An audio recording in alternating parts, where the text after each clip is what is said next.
नमस्कार साथियों। आज मैं दादाजी के चौपाल की जो कहानी सुनाने जा रही हूँ उसका शीर्षक है बीमारी कभी उम्र नहीं देखती। जब से मास्टर जी की बेटी किरण की शादी हुई है तब से जब भी मौका मिले प्रति वर्ष लगभग 2-4 बार अपने पति पुलक को साथ लेकर अपने मायके में आ जाती है। यह नियम अब भी चल रहा है। समय के साथ साथ किरण के बच्चे भी हो गए और वह स्कूल भी जाने लगे, परंतु किरण के मायके में आने का नियम आज भी बरकरार है। जब भी स्कूल की गर्मी की छुट्टी होती है किरण अपने बच्चों को लेकर मायके में आ जाती है। लगभग छुट्टी खत्म होने से पहले पुलक अपने ससुराल में आकर कुछ दिन रहकर फिर अपनी पत्नी और बच्चों को साथ में लेकर वापस अपने घर चला जाता है। बच्चे यहाँ पर अपने नाना नानी तथा मामा मामी के साथ खूब आनंद उठाते हैं। किरण की बेटी हर्षिता की तबीयत कुछ नरम सी है। किरण ने देखा कि उसका बदन थोड़ा तप रहा है। सोचा कि घर के बगल में ही एक छोटा सा क्लिनिक है, क्यों ना वहाँ से कोई गोली लाकर खिला दी जाए। वैसे तो अक्सर होती रहती है और 1-2 वक्त की गोली खिलाने पर बुखार उतर भी जाता है। किरण टहलते टहलते उसी क्लिनिक तक पहुँच गई और वहाँ पर डॉक्टर साहब से अपनी बेटी के विषय में कहकर उनसे एक गोली मांगने लगी। तो डॉक्टर साहब कहने लगे, बेटा, मरीज को देखे बिना इस प्रकार से मैं तो किसी को भी दवाई नहीं देता। ऐसे में तुम अपनी बेटी को लेकर आ जाओ ताकि मैं देख कर दवाई दे दूंगा। इस पर ऐतराज जताते हुए किरण कहने लगी, डॉक्टर साहब, मेरी बेटी को तो इस तरह का बुखार होता ही रहता है और एक वक्त की खुराक खाने पर ठीक हो जाती है। आप तो मुझे केवल बुखार की एक गोली दे दीजिए। अगर इससे बुखार नहीं उतरेगा तो बाद में मैं दिखा लूँगी। उसको तो वैसे भी होता ही रहता है, इसमें कौन सी बड़ी बात है। डॉक्टर साहब कुछ देर सोचते हुए एक बुखार की टैबलेट उसे दे देते हैं और कहते हैं, देखो बेटा, तुमने अब तक जो भी कहा यह लक्षण कुछ अच्छे नहीं होते। तुम कभी अपनी बेटी का पूरा चेकअप करवाओ और कुछ जांचें वगैरह करवा कर लाओ, जो कि मैं लिख देता हूँ। यह कहकर कुछ जांचों की सूची उसे पकड़ाते हुए डॉक्टर साहब कहने लगे, अपने बाबूजी को दिखा देना और जब कभी दामाद जी आए तो मुझसे मिलने को कह देना। यह जांचें अभी करवाओ या 2-4 रोज बाद में कभी भी करवा लेना, पर ज़्यादा देर मत करना ताकि बच्ची की तबीयत और ज़्यादा खराब ना हो जाए। किरण को डॉक्टर साहब की बातें अच्छी नहीं लगी। वह उन जांचों की सूची को लेकर अपने पिता और भाइयों के साथ वार्तालाप करने लगी तो सभी ने इस बात को हवा में उड़ाते हुए कहा, अरे छोड़ो, यह तो बाल की खाल उतारने लगे हैं। यह कोई पढ़े लिखे डॉक्टर थोड़े ही हैं, यह तो वैसे ही झोला छाप हैं। तू तो चिंता मत कर, 1-2 गोली खिला दे। अगर ठीक नहीं होगी तो मैं मेडिकल की दुकान से और अच्छी गोली लाकर दे दूंगा।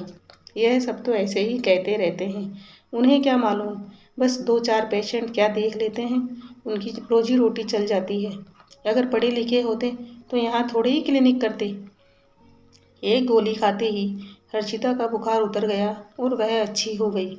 खूब आनंद के साथ अपने ननिहाल में खूब खेल कूद करते हुए हर्षिता का समय कट गया और छुट्टी खत्म होने से पहले हर्षिता के पिता पुलक आकर अपनी पत्नी और बच्चों को लेकर वापस चले गए।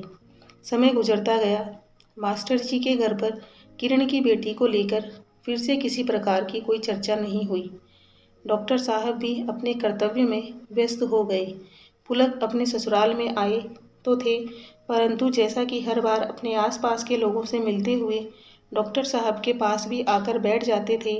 अपने घर तथा गांव की बहुत सी बातें करते हैं, परंतु इस बार ऐसा करने का अवसर नहीं मिला। बीच बीच में हर्षिता को बुखार आने पर किरण उसी प्रकार उसे दवा खिलाती है और उसका बुखार ठीक भी हो जाता है। ठीक उसी प्रकार 6-7 महीने यूं ही बीत गए कि हर्षिता को फिर से बुखार आ गया और ठीक उसी प्रकार किरण मेडिकल की दुकान से गोली लाकर उसे खिलाती है, पर इस बार उसका बुखार नहीं टूटता। ऐसे में पुलक उसे लेकर अस्पताल जाता है और डॉक्टर को दिखाता है। लगभग महीना भर गुजर जाने के बाद भी उसके बुखार में कोई फर्क पड़ता दिखाई नहीं देता, लेकिन हर्षिता की हालत दिन प्रतिदिन बिगड़ने लगी। उसका वजन घटने लगा, वह शीर्णकाय होने लगी, उसका मल मूत्र काले रंग का हो गया तो सभी लोग घबरा गए। ऐसे में खबर पुलक के ससुराल तक भी पहुंच गई। पुलक तथा मास्टर जी को लगा कि शायद यहाँ पर कोई अच्छे डॉक्टर न होने के कारण हर्षिता की हालत सही नहीं हो रही है। ऐसे में क्यों ना किरण अपने बच्चों को लेकर मायके में चली आए, क्योंकि यहाँ पर केवल बड़ी सिटी ही नहीं है बल्कि यहाँ पर बहुत सी सुविधाएं भी हैं तथा जाने पहचाने डॉक्टर भी मिल जाते हैं। ऐसे में किरण अपने बच्चों को लेकर अपने मायके में चली आती है।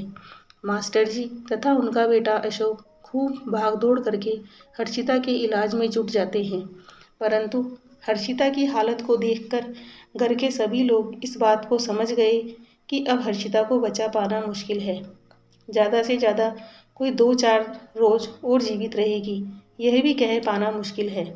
मन ही मन सभी लोग कहने लगे, अगर भगवान की कृपा होगी तो ठीक है, बच जाएगी, नहीं तो हमारी तरफ से तो हर्षिता मर चुकी है। उसके बचे रहने की कोई उम्मीद दिखाई नहीं दे रही है। 35-40 किलो के वजन वाली बच्ची का वजन मात्र 6-8 किलो रह गया। अपने पैर पर खड़ी भी नहीं हो पा रही, हमेशा बिस्तर पर पड़ी रहती है। उसे गोदी में उठाकर भी नहीं रख सकते। जो लोग ना देखे हों विश्वास नहीं कर सकते।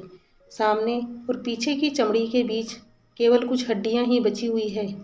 खाना भी नहीं खा पाती, केवल थोड़ा थोड़ा जूस पी लेती है। मलमूत्र दोनों ही काले रंग के हो गए हैं। उसका मलमूत्र सभी बिस्तर पर होता है। हर्षिता की परिस्थिति को देखकर घर वाले, यहाँ तक कि आस पड़ोस में रहने वाले लोगों की भी आंखें छलकने लगी। सभी लोग यह सोचते कि अभी 6 महीने पहले ही तो यहाँ पर आई थी और कैसे हंसी खुशी बच्चों के साथ खेलती थी। 6 महीने में ही भला इसे ऐसा क्या हो गया कि एक सामान्य से बुखार से मृत्यु के द्वार तक पहुँच गई। बुखार से भी क्या कभी किसी की ऐसी हालत होती है क्या? अशोक अपने शहर के बड़े से बड़े डॉक्टर को दिखाने लगा। पैसे भी बहुत खर्च कर डाले, फिर भी उसकी बीमारी किसी को पकड़ में नहीं आ रही है। ऐसा कैसे हो सकता है? अशोक, उसके पिता मास्टर जी तथा पुलक, किरण, सभी लोग हैरान रह गए। एक से एक महंगी जांचें करवा लिए, परंतु अभी तक उसकी बीमारी का पता नहीं लग सका। ऐसा कैसे हो सकता है? घर में एक जगह पर बैठे बैठे सभी लोग डॉक्टरों को लेकर अनाप शनाप कहने लगे। सभी लोग अपनी अपनी प्रतिक्रिया व्यक्त करते रहे और तरह तरह की गाली गलौज करने लगे, जैसा कि अक्सर होता है। मनुष्य का धैर्य समाप्त हो जाता है तो फिर वैसा ही होता है, जो कि बहुत स्वाभाविक है। पुलक वैसे ही टहलते टहलते बगल वाले क्लिनिक में बैठे डॉक्टर साहब के पास चला गया और अपने मन की पीड़ा व्यक्त करने लगा। ऐसे में पुरानी बात खुलकर सामने आ गई। डॉक्टर साहब उसे कहने लगे, मैंने आपकी पत्नी किरण को सारी बातें खुलकर कही थी, लेकिन आप तो मुझसे मिलने भी नहीं आए। ऐसे में मुझे तो कुछ भी याद नहीं रहा। अगर आप आते तो मैं आपको कुछ बातें बता देता, परंतु आप लोग नहीं आए तो भला मैं क्या कर सकता हूँ। आपकी पत्नी को मैं इस तरह से कुछ जांचें करवाने को कहा था। कहते हुए एक और पुरानी पर्ची को ढूंढकर पुलक के हाथों में देते हुए डॉक्टर साहब कहने लगे, देख लीजिए, क्या आप जहाँ पर अपनी बेटी को दिखा रहे हैं वहाँ पर इन जांचों में कोई जांच छूट तो नहीं गई है? क्या उसकी सभी जांचें पूरी तरह से हो गई है? पुलक आश्चर्य व्यक्त करते हुए कहता है कि लगभग सारी जांचें तो हो चुकी है, पर यह जो HIV, यह क्या होती है? जब डॉक्टर साहब ने उसे समझाया तो पुलक कहने लगा, डॉक्टर साहब, मेरी बच्ची तो अभी केवल 10 साल की ही है, ऐसे में उसे एड्स कैसे हो सकता है? आप भी कैसी बातें कर रहे हैं? डॉक्टर साहब उसे शांत करते हुए कहने लगे, एक बार जांच करवा लेने में भला क्या हर्ज है? 100 या 200 रुपये ही तो खर्च होंगे। अगर आप सोचते हैं कि चलिए कोई बात नहीं, मैं आपको 200 रुपये देता हूँ, यह लीजिए। कहते हुए डॉक्टर साहब उसे 200 रुपये देने लगे। ऐसे में पुलक नाराज़गी जाहिर करते हुए कहता है, रहने दीजिए, आप अपने पैसे अपने पास रखिए। डॉक्टर साहब उसे समझाते हुए कहते हैं, आप एक साधारण व्यक्ति हैं, एक मरीज के पिता हैं, जबकि मैं एक डॉक्टर हूँ। भला ही आप मुझे जो भी समझें वह आपके विचार हैं, परंतु मेरा मानना है कि उसे कुछ प्रॉब्लम है। ईश्वर करे ऐसा ना हो, पर यह तो 6 महीने पहले की लिखी हुई है, जबकि पिछली बार आपकी बच्ची ननिहाल में आई थी। अगर उस समय आप मुझसे मिलते तो मैं यह पर्ची आपको देता, पर आप तो आए नहीं। पुलक बड़ी ही दुविधा में पड़ गया। बार बार उस पर्ची को देखता और मन ही मन सोचने लगा, एड्स? क्या यह इतनी छोटी सी बच्ची को भी हो सकता है? ऐसा कैसे हो सकता है? इतनी छोटी सी बच्ची को एड्स होने का मतलब है कि हम पति पत्नी को भी? नहीं नहीं, अगर ऐसा होता तो हमें अभी तक कुछ ना कुछ ज़रूर होता, और हमें तो किसी प्रकार की कोई परेशानी नहीं है, ना ही कोई बीमारी है हमें। पुलक अब दुविधा में पड़ गया। ऐसे में कभी कभी यह भी सोचने लगता कि डॉक्टर साहब ने जोर देकर तो नहीं कहा कि बच्ची को एड्स है। उन्होंने उसकी जांच करवाने को कहा है, तो ज़रूर उन्हें कहीं ना कहीं कोई शंका है। परंतु इस बात को कैसे मान लिया जाए जैसे छोटी बच्ची को, हर्षिता जैसी छोटी बच्ची को एड्स हो सकता है। बड़ी देर तक पुलक वहाँ बैठे बैठे सोचने लगा। फिर वहाँ से उठकर चल दिया और सोचने लगा, मेरी बेटी हर्षिता की जो हालत हो चुकी है, इससे प्रतीत होता है कि बस और 2-4 रोज की मेहमान है, फिर उसे जाना ही होगा। पर बेचारी बहुत तड़प रही है, जीवन और मृत्यु के बीच बहुत संघर्ष कर रही है, और हम लोग हैं उसके माता पिता, नाना नानी, मामा मामी, कुछ भी नहीं कर पा रहे हैं। कोई बाहरी व्यक्ति अगर हमारी बच्ची को मारने आता तो हम उसे रोकते, हम उसे मारते, पर यह बीमारी कब गुपचुप से उसे मारने को चली आई पता ही नहीं चला, जिसे हम चाहकर भी नहीं रोक सकते। अब तो मान लो यह बीमारी उसको साथ लेकर ही जाएगी। पुलक दुविधा भरे मन में अस्पताल में गया, जहां उसके बेटी हर्षिता को भर्ती करके रखा गया था। वहां जाकर डॉक्टर से इन सारी बातों के बारे में खुलकर बातचीत करता है, तो एक बार तो डॉक्टर साहब भी हैरान रह जाते हैं। फिर नर्स को बुलाकर कहते हैं कि हर्षिता के ब्लड का सैंपल ले लो और HIV इन्वेस्टिगेशन के लिए लैब में भेज दो। शाम तक रिपोर्ट आ जाती है तो उसमें एड्स पॉजिटिव दिखाया जाता है। ऐसे में एक बार के लिए सभी लोग हैरान हो गए, पर रिपोर्ट के अनुसार हर्षिता का इलाज शुरू कर दिया गया। पुलक भागे भागा बाजू के डॉक्टर साहब को आकर सारी बातें बताता है, तो डॉक्टर साहब कहते हैं, आप लोग एक बार फिर से अपने परिवार के सभी लोगों की HIV जांच करवा लीजिए, और हर्षिता की भी एक बार फिर से अन्य लैब में HIV की जांच करवा लीजिए। इस तरह के क्रॉस चेक करना बहुत ज़रूरी होता है।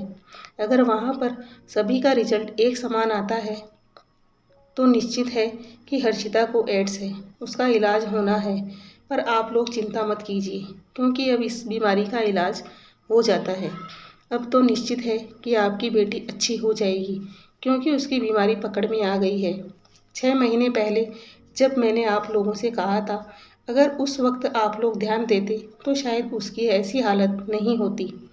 पुलक मन ही मन संतोष व्यक्त करते हुए कहता है, डॉक्टर साहब आपकी बात तो सही निकली, पर मुझे तो यह बात अब भी समझ में नहीं आई कि इतनी छोटी सी बच्ची को एड्स कैसे हो गया, जबकि टेस्ट कराने पर हमारे पूरे परिवार की रिपोर्ट अब भी नेगेटिव आई है।